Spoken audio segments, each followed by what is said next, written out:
Jai Shri Ram, Mr. President from Bharat.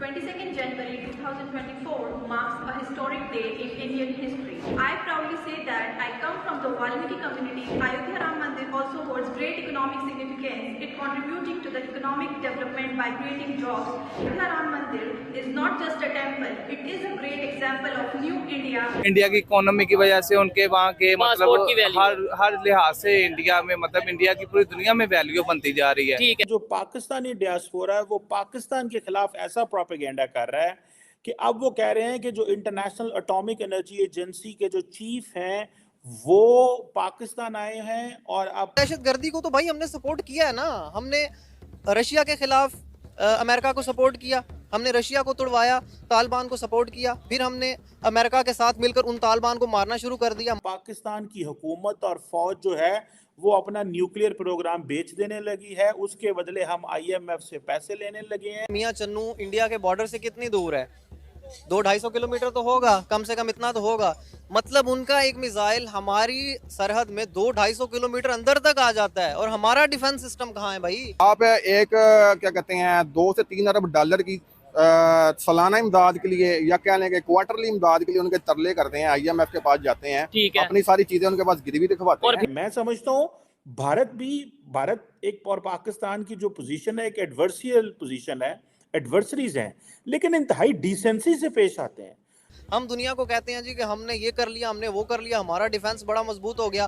भैया आपके defence को तो उनके एक मिसाइल ने एक्सपोज कर दिया। मैं यही कह रहा हूँ कि हम खुद उनके पास जा रहे हैं, ना जाएं। तो साजिश है ना उनकी, वो तो आपको डिस्टेबलाइज करना चाहते हैं, वो तो चाहते हैं कि आप डिस्टेबलाइज हो। उसकी आपको नहीं लगता खाली IMF पैसे ही ना दे हमें तो हम वैसे ही डिस्टेबलाइज हो जाएंगे? तो उन्हें साजिश करने की क्या जरूरत? मतलब भारत की सरकार कभी भी या उनके लोग कभी भी इस तरह की बात नहीं करते कि पाकिस्तान ने अपना न्यूक्लियर प्रोग्राम बेच देगा। ये हमारे लोग इतने अंधे हो गए हैं, इनको समझ नहीं आ रही कि अपने मुल्क के खिलाफ कह रहे हैं कि हम अपना न्यूक्लियर वेपन बेच देंगे। मतलब अपने घर में सांप पाल के और हम सोचते हैं कि वो सिर्फ हमारे हमसाये को डसेगा। नहीं, ऐसा नहीं होगा। जब आप अपने घर में सांप पालेंगे और फिर उसको दूध डालना बंद करेंगे तो वो आपको भी डसे। पाकिस्तानी डियास्पोरा है वो पाकिस्तान के खिलाफ ऐसा प्रोपेगेंडा कर रहा है कि अब वो कह रहे हैं कि जो इंटरनेशनल एटॉमिक एनर्जी एजेंसी के जो चीफ हैं वो पाकिस्तान आए हैं और अब पाकिस्तान की हुकूमत और फौज जो है वो अपना न्यूक्लियर प्रोग्राम बेच देने लगी है, उसके बदले हम IMF से पैसे लेने लगे हैं। तार साहब, ये जितने लोग IMF की बिल्डिंग के बाहर प्रोटेस्ट कर रहे हैं, तार साहब ये क्या शर्मिंदगी की बात है। मैं समझता हूँ भारत एक और पाकिस्तान की जो पोजीशन है एक एडवर्सियल पोजीशन है, एडवर्सरीज हैं, लेकिन इंतहाई डिसेंसी से पेश आते हैं। मतलब भारत की सरकार कभी भी या उनके लोग कभी भी इस तरह की बात नहीं करते कि पाकिस्तान ने अपना न्यूक्लियर प्रोग्राम बेच देगा। ये हमारे लोग इतने अंधे हो गए हैं, इनको समझ नहीं आ रही कि अपने मुल्क के खिलाफ कह रहे हैं कि हम अपना न्यूक्लियर वेपन बेच देंगे। तार साहब ये क्या फॉल्ट लाइन, मसला क्या है हमारा? बल्कि भारत जिसकी आप बात कर रहे हैं, मोदी साहब ने शहबाज शरीफ साहब को मुबारकबाद पेश की थी जब वो अपना प्राइम मिनिस्टरशिप जीते हैं। इसमें डिसेंसी होती है एक चीज को रिकॉग्नाइज करना।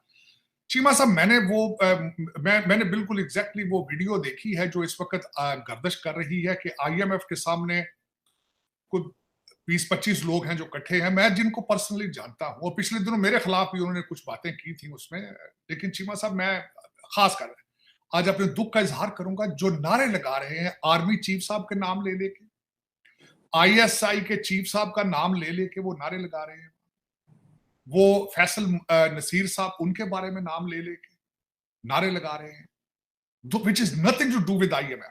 और सबसे बड़ी मैं बात बताना चाहूंगा, इनको किसी ने ये नहीं बताया कि IMF जो है उसका अपोजिशन पार्टी के साथ कोई रिलेशनशिप नहीं है। उन्होंने खुद स्टेटमेंट दे दी है कि we are a monetary agency, we are a financial institution, we are not a political organisation.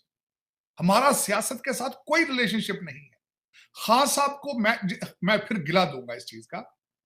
आजकल जो हम प्रोग्राम कर रहे हैं, खास तौर पे जो नौजवानों से बात करते हैं, ज्यादातर मोस्टली 90% नौजवान यही कह रहे हैं एजुकेटेड के भाई इंडिया की फॉरेन पॉलिसी बेहतर है, वो बहुत डेवलपमेंट की तरफ जा रहे हैं, उनके रिलेशन सबके साथ बेहतर हो रहे हैं। ये सब लोगों को अगर पाकिस्तान के पता चल गया है तो हमारे मिनिस्टर्स को, हमारी गवर्नमेंट को क्यों नहीं पता चलता? हम क्यों नहीं उनके साथ रिलेशन बेहतर कर लेते?